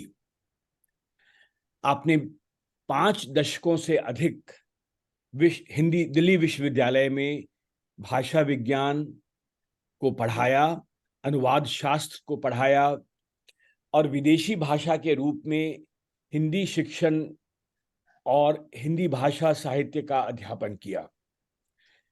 डॉक्टर वर्मा टोरंटो विश्वविद्यालय कनाडा, सोफिया विश्वविद्यालय बल्गारिया तथा फिजी की यूनिवर्सिटी ऑफ साउथ पैसिफिक में से जुड़े रहे और वहां पे उन्होंने हिंदी अध्यापन का सूत्रपात किया। एक वरिष्ठ राजनयिक के रूप में फिजी में आप प्रथम सचिव के पद पर रहकर हिंदी की सेवा की। हिंदी भाषा और साहित्य पर उनके 26 प्रकाशित शोध ग्रंथ हैं। डॉक्टर विमलेश कांति वर्मा हिंदी के भाषा और साहित्य के क्षेत्र में उनके विशेष योगदान को देखते हुए भारत के राष्ट्रपति ने उन्हें राहुल सांस्कृतायन सम्मान से और उत्तर प्रदेश सरकार ने हिंदी विदेश प्रसार सम्मान से सम्मानित भी किया है। मेरा सौभाग्य है कि मैं उन्हें आज इस मंच पर आमंत्रित करने का मुझे अवसर मिल रहा है। आइए सुनते हैं डॉक्टर विमलेश कांति वर्मा जी को। वर्मा जी, आपका स्वागत है। नमस्कार श्री अनूप भार्गव जी, आपने मेरे बारे में इतना कह दिया, अब मुझे संकोच हो रहा है कि मैं क्या कहूँ। आप पूरी तरह योग्य हैं सर इसके लिए, तो मेरा सौभाग्य है। आज का दिन बड़ा शुभ दिन है कि विश्व हिंदी सचिवालय ने उसकी महासचिव डॉक्टर माधुरी रामधारी जी ने, डॉक्टर शुभंकर मिश्र ने और उनकी टीम ने हिंदी साहित्य के प्रति अभिरुचि जो विषय है उसकी 7वीं श्रृंखला के रूप में प्रवासी साहित्य को चुना है। मैं उनका आभारी हूं। इसलिए भी आभारी हूं क्योंकि उन्होंने इस गोष्ठी में जो आगे आने वाले हिंदी के कर्णधार बच्चे हैं उनको भी इसमें स्थान दिया है। हिंदी की नाव वही खेएंगे आगे। और तीसरा इसलिए भी कि मुझे उन्होंने इस गोष्ठी में प्रतिभागिता का अवसर दिया और अध्यक्ष के पद पर बिठाया, जिससे कि मुझे लेख तैयार न करना पड़े। जो चाहूं बोलूं और जो लोग बोले हैं उनको सुन करके अपना वक्तव्य पूरा कर दूं। मुझे प्रसन्नता है कि धनराज शंभू जैसे मॉरिशस के प्रतिष्ठित साहित्यकार इस गोष्ठी में जुड़े हुए हैं। मुझे प्रसन्नता है कि अनूप भार्गव जी ऐसे जो हिंदी के कर्णधार हैं, विश्व में हिंदी के लिए, उसके विकास के लिए प्रयत्नशील हैं, वो इसमें जुड़े हुए हैं। और इस गोष्ठी में मैं देख रहा हूं कि दक्षिण अफ्रीका के श्री हीरालाल शिवनाथ जी, जो हिंदी की वहां धुरी हैं, वो जुड़े हुए हैं। ऐसे लोगों के साथ जो दिल्ली विश्वविद्यालय में हिंदी का कार्य करने वाले कुछ महत्वपूर्ण लोग आज हैं, जैसे उसमें प्रोफेसर रेखा सेठी हैं, उन्होंने भी इसमें रुचि ली है इस गोष्ठी में। संध्या सिंह जी भी इस गोष्ठी में उपस्थित हैं, जो हर जगह रहती हैं। मुझे अच्छा लगता है कि इन लोगों की रुचि प्रवासी साहित्य की ओर बढ़ रही है। मित्रों, ये बड़ा संवेदनशील विषय है। मैं इस पर 40 वर्षों से काम कर रहा हूं, जब से मैं फिजी गया 1984 से। तब के वहां के लोगों को देखकर, उनके साहित्यकारों के आदेश को सुन करके, वो सब मुझसे बहुत बड़े थे, वो सब मुझे बेटे के समान मानते थे, चाहे कमला प्रसाद मिश्र हो, चाहे जोगिंदर सिंह कमल हो, महावीर मित्र हो और ज्ञानी दास हो, किस किस के नाम गिनाऊं आपको। सब मुझसे ये कहते थे कि विमलेश, कैसे ये रचनाएं भारत पहुंचे। ये आज से 40 साल पहले की बात है। मैं उनसे कहता था मेरे बस में नहीं है। वो कहते थे मेरी डायरियां ले जाइए आप, वहां किसी तरह इसका प्रकाशन हो जाए। मैं कहता था मैं ये रिस्क नहीं ले सकता। कुंवर सिंह, जो वहां के राष्ट्र कवि कहे जाते थे, 10 डायरियां लेकर आ गए मेरे पास, और मुझसे बहुत बड़े थे। मैं बहुत शर्मिंदा होता था, लेकिन धीरे धीरे धीरे धीरे उनका जो मोह था वो मुझे जकड़ता गया, और भाषा विज्ञान के साथ प्रवासी साहित्य भी मेरा विषय बनता गया। ये संवेदनशील विषय इसलिए है भार्गव जी, जी सर, कि जब हम प्रवासी की बात करते हैं, उसकी 2 धाराएं हैं, बल्कि हम कहें 3 धाराएं। भारत से प्रवास सबसे पहले लगभग 1500 वर्ष पहले रोमा जाति का हुआ। धीरे धीरे वे बंजारे जो राजस्थान के थे, सारे विश्व में फैल गए। उनसे सबसे पहला मेरा सामना बल्गारिया में हुआ। वो घुमंतू जाति, कभी कहीं कभी कहीं कभी कहीं, उन्होंने जो भारतीय संस्कृत का प्रचार विश्व में किया वो अनोखा है। उसकी उपेक्षा होती रही। मैंने उसे उपेक्षा को देखा है, झेला है, लेकिन बहुत चाहते हुए भी मैं काम समय की कमी के कारण उनके साथ नहीं कर सका। कुछ काम अभी भी बाकी है, लेकिन और लोग उसमें लगे हुए हैं। प्रोफेसर लोकेश चंद जैसे विद्वान, श्याम सिंह शशि जैसे विद्वान उसमें लगे हुए हैं। मुझे वो काम लगा कि इससे पहले ये जरूरी ज्यादा काम है। जो प्रवासी गए भारत से, वो 2 भागों में गए। एक वो गए जो स्वेच्छा से भारत की स्वाधीनता के बाद शिक्षा के लिए, व्यवसाय के लिए, अपनी उन्नति के लिए विदेश गए। वे विकसित देशों में गए, अमेरिका गए, वे फ्रांस गए, इटली गए, इंग्लैंड गए, जर्मनी गए, सब जगह गए। वे साहित्य लिख रहे हैं, उनका भारत से आना जाना बराबर बना हुआ है। वहां अध्यापक रहे हैं, विश्वविद्यालय के अध्यापक रहे हैं। वे बराबर आते जाते रहते हैं, लिखते रहते हैं, अच्छा लिखते हैं। दूसरे वे हैं। अच्छा, ये जो पीढ़ी है, इसको कहते ही ये गर्व होता है कि मेरी अगली पीढ़ी जो है उसकी हिंदी में कोई रुचि नहीं है। वे बच्चे भी कहते हैं। मेरे परिवार के बहुत से लोग विदेश में, वे भी यही कहते हैं। लेकिन ये पीढ़ी जो है वो हिंदी लिखने में लगी हुई है।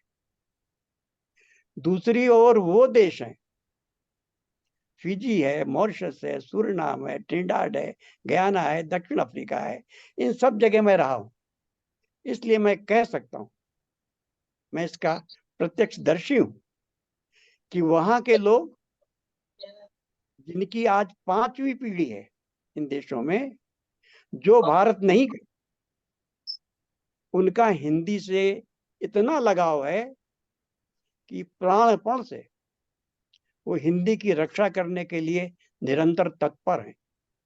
वे संघर्ष करते हैं हिंदी को बचाने के लिए, हिंदी को बढ़ाने के लिए, हिंदी को संवारने के लिए। इन दो देशों के साहित्य में बहुत बड़ा अंतर है। ये जो गिरमिटिया साहित्य है, मुझे ऐसा लगता है कि हर साहित्य की परख उसके साहित्यिक कौशल से नहीं होती, उसके साथ समाजशास्त्री, मनोवैज्ञानिक, ऐतिहासिक, नृतत्व शास्त्री कई चीजें होती हैं जिनकी दृष्टि से उसका महत्व आंका जाता है। हम उनकी तुलना भी उनसे नहीं करते जो भारत में प्राध्यापक रहे हैं, हिंदी के अच्छे लेखक रहे हैं और इंग्लैंड अमेरिका में जाकर लिख रहे हैं, अच्छा लिख रहे हैं, लेकिन उनकी तुलना इनसे नहीं की जा सकती। ये वे लोग हैं जो 5वीं पीढ़ी के बाद हिंदी में लिख रहे हैं, लिखने का प्रयत्न कर रहे हैं। हमें याद रहे, मानक हिंदी उनकी नहीं है। उन्होंने हिंदी को अपने रूपों में विकसित किया है। जैसे इंडियन इंग्लिश है, जैसे अफ्रीकन इंग्लिश है, उसी तरह फिजी में फिजी बात है, सूरीनाम में सरनामी है, दक्षिण अफ्रीका में नैताली है, गयाना में गयानी है, त्रिनिदाद में त्रिनिदादी है, और मॉरिशस में मॉरिशस की भोजपुरी है। धनराज शंभू जी इसके प्रमाण है। और चेतना जाग उठी इनका बड़ा प्रसिद्ध नाटक है, मैंने उसे पढ़ा है, मेरी पुस्तक में वो है। और मुझे प्रसन्नता है कि जितने लोगों की रचनाएं पढ़ी गई, वो सारी रचनाएं मेरी एंथोलॉजीज में है जो भारत सरकार ने प्रकाशित की है। सुब्रमण्य ऐसा लेखक जो अंग्रेजी का प्रोफेसर है, जिसकी अंग्रेजी में धाक है, वो सब कुछ छोड़ करके, अपनी ख्याति की चिंता छोड़ करके, वो डबका पुराण और फिजी माँ जैसे महाकाव्य फिजी हिंदी में लिखता है और देवनागरी लिपि में लिखता है। कितना श्रम किया होगा उसने। उसका जो संघर्ष है वो सारा मैंने दस्तावेजीकरण अपनी पुस्तक में किया है, फिजी हिंदी में, जो अभी छपी है। यही स्थिति है सूरीनाम के डॉक्टर जीत नारायण की, श्रीनिवासी की, चांदनी की, आशा राजकुमार की। यही स्थिति है, जितने देखें आप। अभी दीप्ति जी ने ज्ञाना पे लेख पढ़ा, यही है पंडित रामलाल की, यही है रंडल बूटा सिंह की। यही स्थिति दक्षिण अफ्रीका में प्रोफेसर राजेंद्र मिस्त्री की है, प्रोफेसर रामभजन सीताराम की है, प्रोफेसर उषा देवी शुक्ला की है। हिंदी के ऊपर जो अच्छा महत्वपूर्ण शोध कार्य प्रवासी साहित्य पर और प्रवासी हिंदी पर हुआ है, वो भारत में नहीं हुआ, वो विदेश में हुआ है। और वो सारे लेखक जो हैं प्रोफेसर हैं, प्रोफेसर एमेरिटस हैं और लगातार लिख रहे हैं। खेद का विषय ये है कि हिंदी के बारे में जो हिंदी में लिखता है उसको तो लोग जानते हैं, लेकिन हिंदी के विषय में जो डच में लिखता है, जो फ्रेंच में लिखता है, जो अंग्रेजी में लिखता है, उसको हिंदी वाले नहीं जानते। परिणाम क्या होता है? सर, आपका स्क्रीन थोड़ा हट गया है। हैं? स्क्रीन थोड़ा हट गया है, कृपया इसको कैसे किया जाए, मुझको तो आता भी नहीं ज्यादा। ये अब आपका बंद हो गया है विमलेश जी। आप अगर लैपटॉप पे हैं तो अपने स्क्रीन, लैपटॉप, जी, अच्छा, तो अपनी तरफ आप टिल्ट करें, थोड़ा अपनी तो तरफ। अच्छा अच्छा, ये जो है ये जी जी उसकी बात जी है, जी, अब हाँ, हाँ, अब ठीक हो- है, मेरे कैमरे ठीक की है। बात है। जी जी, क्षमा करें अनूप जी, मुझे ज्यादा आता नहीं है। नहीं नहीं सर अब ठीक दिख रहे हैं आप, बिल्कुल। अच्छा, तो मैं ये कह रहा था कि हिंदी का ये दुर्भाग्य है कि हिंदी वाले सिर्फ जो हिंदी में लिखा जाता है वही पढ़ते हैं, वही समझते हैं। हिंदी के बारे में दुनिया में, इन देशों में, प्रवासी देशों में कितना काम हो रहा है और वो यूनिवर्सिटी के माध्यम से हो रहा है, उसको ना हम जानते हैं और ना जानने की कोशिश करते हैं। सुब्रमण्य के ऊपर हिंदी में कोई काम नहीं होता। रेमंड पिल्लई के बारे में हिंदी में कोई नहीं जानता। ब्रज विलास लाल के बारे में किसी को कोई खबर नहीं। प्रोफेसर राजेंद्र मिस्त्री जो प्रोफेसर एमेरिटस हैं, जिनकी किताब भारत में भोजपुरी के बारे में, उनको कोई नहीं जानता। ऐसे कैसे चलेगा? मैं ये कहना चाहता हूं, मुझे अच्छा लग रहा है कि ये गोष्ठी विश्व हिंदी सचिवालय कर रहा है और अनूप भार्गव जी जैसे लोग यहाँ विद्यमान हैं।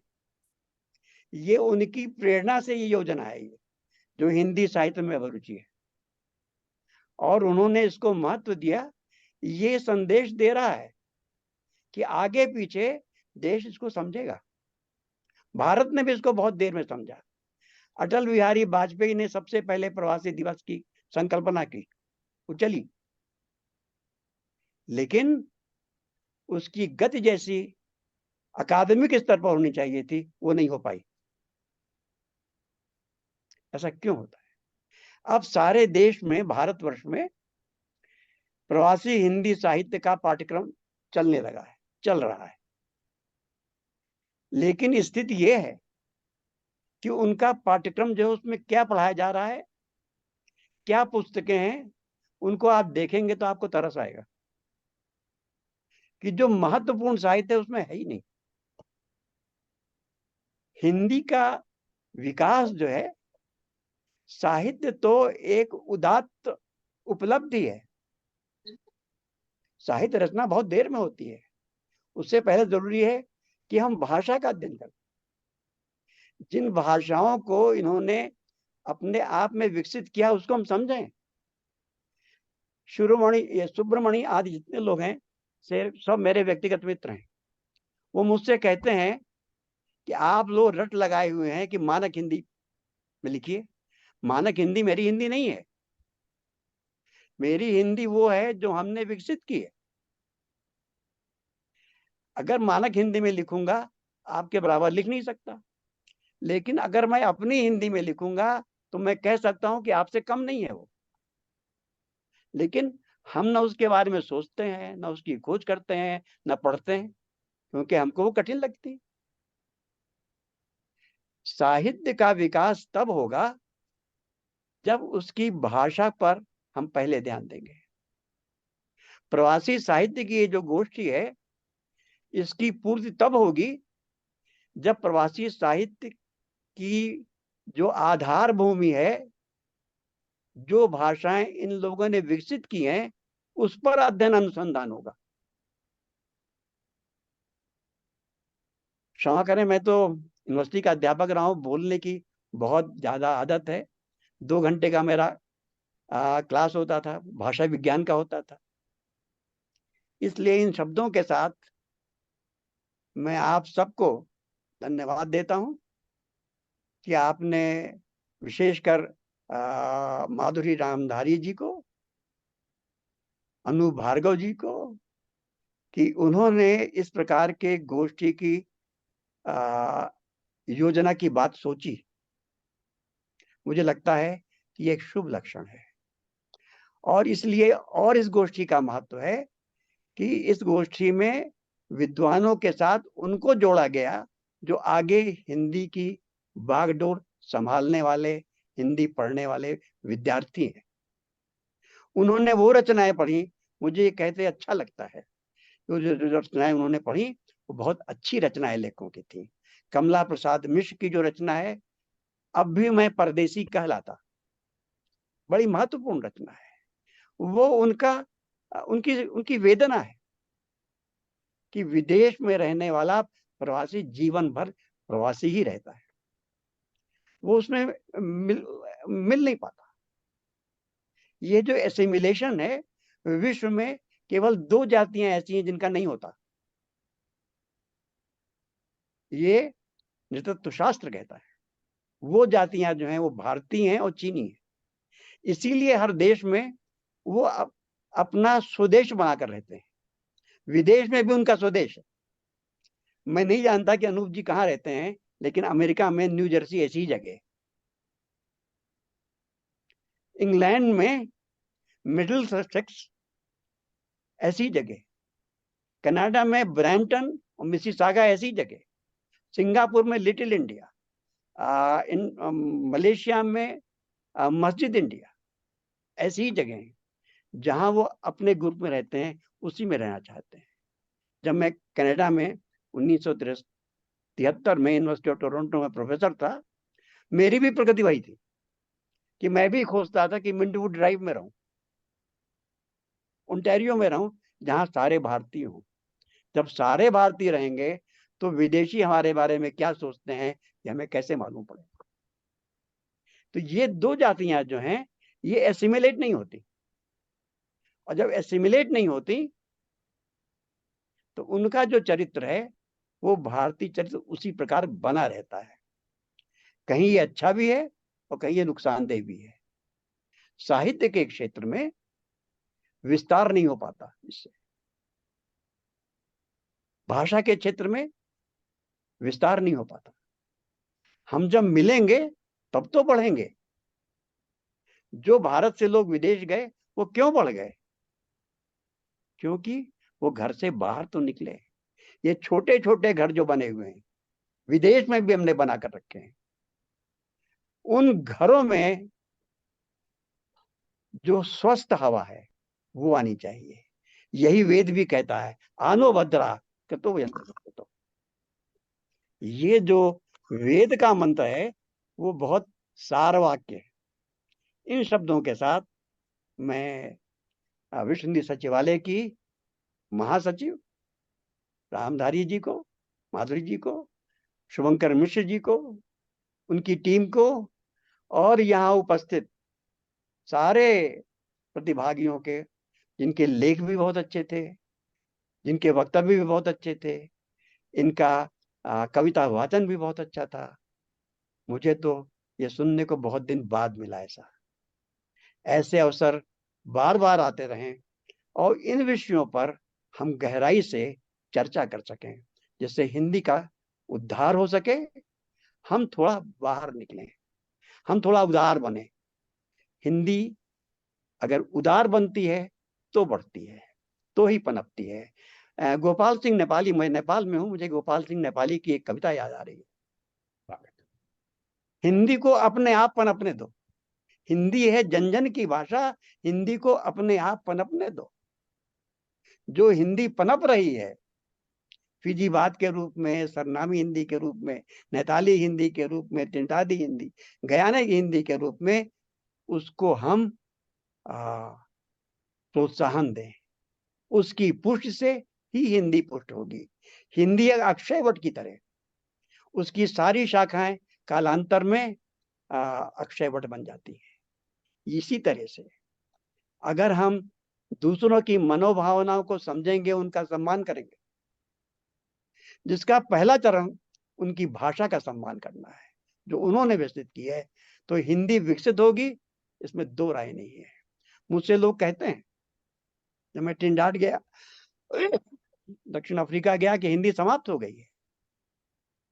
मैंने कहा समाप्त शब्द आपकी डिक्शनरी में है, मेरी डिक्शनरी में समाप्त शब्द नहीं होता। उसको रिवाइव करना है। रिवाइव करने के बहुत से भाषा वैज्ञानिक तरीके हैं। आप लोगों से पूछें तो, हम पूछने में संकोच करते हैं। ज्ञान पूछने से बढ़ता है, संकोच से कूपमंडूकता बढ़ती है। आप अनूप जी से मिलिए, उनसे बात कीजिए, उनके पास बहुत से तरीके हैं। धनराज जी से मिलिए, उनके पास बहुत से तरीके हैं। रामधारी जी के पास बहुत से तरीके हैं। हम पूछें, हम पूछते क्यों नहीं? यही हमारी कमी है। जो जर्मन है वो कहता है कि जो नहीं पूछता वही मूर्ख होता है, पूछ पूछ करके आगे बढ़िए। इन शब्दों के साथ मेरा व्याख्यान बहुत होता जा रहा है। आपके यहाँ अनुशासन है, इसलिए आपका बहुत बहुत आभार कि आपने मुझे मौका दिया, मैं अपनी बात इस अवस्था में आप तक पहुंचा सका। बहुत धन्यवाद। नमस्कार। नमस्ते। बहुत बहुत धन्यवाद विमलेश जी। आपको सुनते हुए तो लगता है कि सुनते ही रहें, समय की कोई सीमा न रहे, लेकिन आपके सारगर्भित वक्तव्य को सुनने के बाद हमें जो कार्यक्रम हम कर रहे हैं उसकी सार्थकता में कुछ और नजर आता है कि हम कुछ हासिल कर रहे हैं। उसके लिए बहुत बहुत धन्यवाद। आपने बहुत से महत्वपूर्ण बिंदुओं की ओर ध्यान दिलाया। आपने अमेरिका में न्यू जर्सी की बात की, तो संयोग से मैं वहीं पर रहता हूं, और जो आपने बात कही कि हम भारतीय हर देश में एक अपना छोटा सा घर बना लेते हैं, मैं उसका पूरी तरह से उसका समर्थन करता हूं और मैं देखता हूं। आपने और भी बहुत सी बातें कही जो कि सोचने लायक हैं। आपने बताया कि किस तरह से प्रवास के देशों में हिंदी का जो अपना एक रूप विकसित हुआ है, जो कि मानक हिंदी से अलग है, उसे भी ध्यान में रखने की और रेखांकित करने की जरूरत है। आपका बहुत बहुत धन्यवाद इन सब बातों को बताने के लिए, और आपको यहाँ पे सुनकर बहुत ही अच्छा लगा। अब मैं आभारी हूँ। जी जी सर। और अब जी मैं चाहता हूँ जी 1 मिनट। जी जी अभी एक योजना है भारत के बाहर, छोटे छोटे भारत। जी जी जी जी उसमें न्यू जर्सी पर आप लिखें। सर, मेरा सौभाग्य होगा और मैं आपसे बात करूंगा उसके बारे में। आपसे बात जी, आप मुझे अपना ईमेल भी भेज दें। जी मैं आपसे संपर्क करूंगा सर। खुशी होगी। बहुत बहुत धन्यवाद। आप ऐसे लोगों को की उपस्थिति में जो बात कही जाए वो दूर तक पहुंचती है, इसलिए मैंने कहने का साहस किया। और आपसे बात हो रही है तो सर एक बात मैं और कहना चाहूंगा। आपने जो रेखांकित की कि जो विदेशी विद्वान जो भारत के बारे में लिख रहे हैं वो बात हम तक नहीं पहुंच पाती अक्सर, तो उस दिशा में मैं एक छोटी सी बात कहना चाहूंगा कि हम लोगों ने अब हम लोग करीब 12 देशों से हम लोग एक अनन्य पत्रिका निकाल रहे हैं हिंदी में। अच्छा। हाँ। और उसमें हमारी कोशिश रहती है कि हम उन देशों के विद्वानों को, चाहे वो, हम उनको कहते हैं कि आप भाषा की चिंता न कीजिए, आप चाहे अंग्रेजी में लिखिए या अपनी स्थानीय भाषा में लिखिए, लेकिन अगर आप भारत के बारे में लिख रहे हैं तो हम उसको पत्रिका में अनुवाद के द्वारा स्थान देंगे। तो मेरे ख्याल से इस प्रयास से जो आपने बात की कि हमें विदेशी विद्वानों को भी सुनने का अवसर मिलना चाहिए, क्योंकि वो बहुत से लोग हैं। जी, और उनको सब दुनिया में सब जानते हैं, बस भारत के हिंदी वाले नहीं जानते। बिल्कुल बिल्कुल बिल्कुल। तो ये हमारा छोटा सा प्रयास है कि हम उन विद्वानों को भारत के हिंदी के माध्यम से, हमारी पत्रिका तो हिंदी में ही है, कोई बात लेकिन नहीं, उनका हम अनुवाद का सहारा लेकर हम उनको लाने की कोशिश कर रहे हैं। उनको आप बुला भी सकते हैं। इसकी शुरुआत कीजिए आप प्रोफेसर विनान कैलवर्ट से।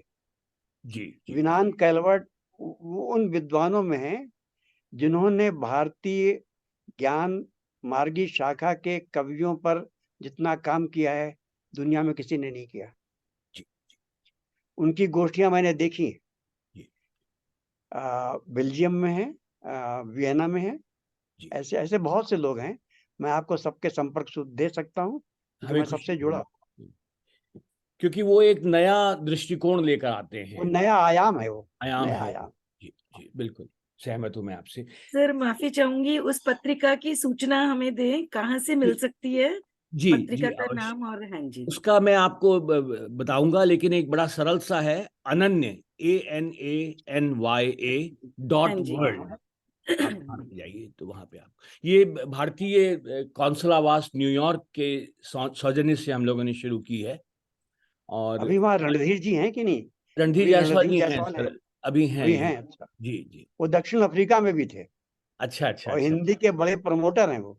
हाँ हाँ, बहुत उन्हीं उन्हीं के सहयोग से, उन्हीं के से बहुत आशीर्वाद अच्छे से ये लोगों में हुआ है हाँ। प्रयास। जी जी। सर ये ई पत्रिका है? जी, ई पत्रिका है ये। हाँ जी, तो ये हमें मतलब ये कैसे मिल सकती है बता दीजिएगा। ये आप कैसे? वहीं से डाउनलोड कर सकते हैं, ananya.world से, और आप ठीक अगर कहेंगी तो मैं आपको निजी रूप से भी हाँ, भेज सकता हूँ। ठीक है सर, ठीक है। बहुत अच्छा है। Thank you. हाँ जी। जी, बहुत बहुत धन्यवाद। अब हम कार्यक्रम की तरफ वापस बढ़ते हैं। जी हाँ। और अंत में जो मुझे काम दिया गया है वो बहुत महत्वपूर्ण है कि मैं सबको, जो जिन्होंने इस कार्यक्रम में सहयोग दिया, उन सबको मैं धन्यवाद दूं। अक्सर ये होता है कि हम जो भी कहा गया है उसका सारांश हम लोग प्रस्तुत करने की कोशिश करते हैं, लेकिन आज समय की कमी के कारण मैं सिर्फ उनको, उनका नाम लेकर मैं उन्हें धन्यवाद देना चाहूँगा। सबसे पहले डॉक्टर माधुरी रामधारी जी, जिनके संकल्पना से ये कार्यक्रम संभव हुआ। उसके बाद मैं चारों जो हमारे युवा सहभागी थे, उन सबको मैं धन्यवाद देना चाहूँगा। नयन गिरच सिंह, जो कि सूरीनाम से हमारे साथ जुड़े, सुश्री विदावती महाबीर, जो कि गयाना से हमारे साथ जुड़ी, सुश्री यासाना रामधानी, जो कि मॉरिशस से हमारे साथ जुड़ी, और सुश्री शायल शिवांगिनी, जो कि हमारे साथ फिजी से जुड़ी। इन चारों युवा वक्ताओं ने हमें बताया कि उनके देश में हिंदी किस तरह से अभी भी जीवित है, और वहाँ के जो छात्र हैं वो कैसे अभी भी हिंदी से जुड़े हुए हैं। उसके कई कारण हो सकते हैं, उन्होंने बताए, लेकिन हिंदी से जुड़े रहना एक अपने आप में उपलब्धि है। हिंदी वहाँ पे अभी भी जीवित है, उन्होंने हमें ये विश्वास दिलाया। उसके बाद हमने 4 शिक्षकों और विशेषज्ञों से बात की, जिन्होंने हमें बताया कि उस देश में हिंदी को जिंदा रखने के लिए किस तरह के प्रयास हो रहे हैं। उसमें मैं श्रीमती शर्मिला रामरतन जी, जो कि सूरीनाम से हमारे साथ जुड़ी, और श्रीमती दीप्ति अग्रवाल जी, जिन्होंने बहुत सी अच्छी बातें हमें बताई गयाना के बारे में, गयाना में हिंदी साहित्य की किस तरह से रचना हो रही है। उन्होंने हमें बताया कि किस तरह से मौखिक परंपरा से शुरू होकर अब लेखन भी गंभीर लेखन भी होने लगा है। आपने वेद प्रकाश वटुक जी का जिक्र किया, तो मुझे कहते हुए हर्ष होता है कि वटुक जी जब अमेरिका में थे तो मेरा उनसे काफ़ी निजी संपर्क रहा था, और उनसे मुझे बहुत कुछ निजी रूप से सीखने को मिला। उनका काम जो है प्रवासी साहित्य के बारे में और विशेषकर गयाना के बारे में, वो अनमोल है। उसके बाद हमने सुना श्री धनराज शंभू जी को, जिन्होंने मॉरिशस में हिंदी के प्रयासों का हमें एक बहुत अच्छा विवरण दिया। उन्होंने हमें वहाँ के लेखकों के बारे में बताया। श्रीमती प्रेमिका लता जी ने हमें फिजी में हो रहे हिंदी के प्रयासों के बारे में जानकारी दी। मैं उन सब का बहुत बहुत आभारी हूँ। और अंत में श्री प्रकाश वीर जी, जिन्होंने इस कार्यक्रम के मुख्य भाग का संचालन किया, उनका मैं आभारी हूँ। और इसी के साथ हम आज की इस गोष्ठी का समापन करते हैं। हमें आशा है कि आप हमारे आगे आने वाले कार्यक्रमों से भी जुड़ेंगे।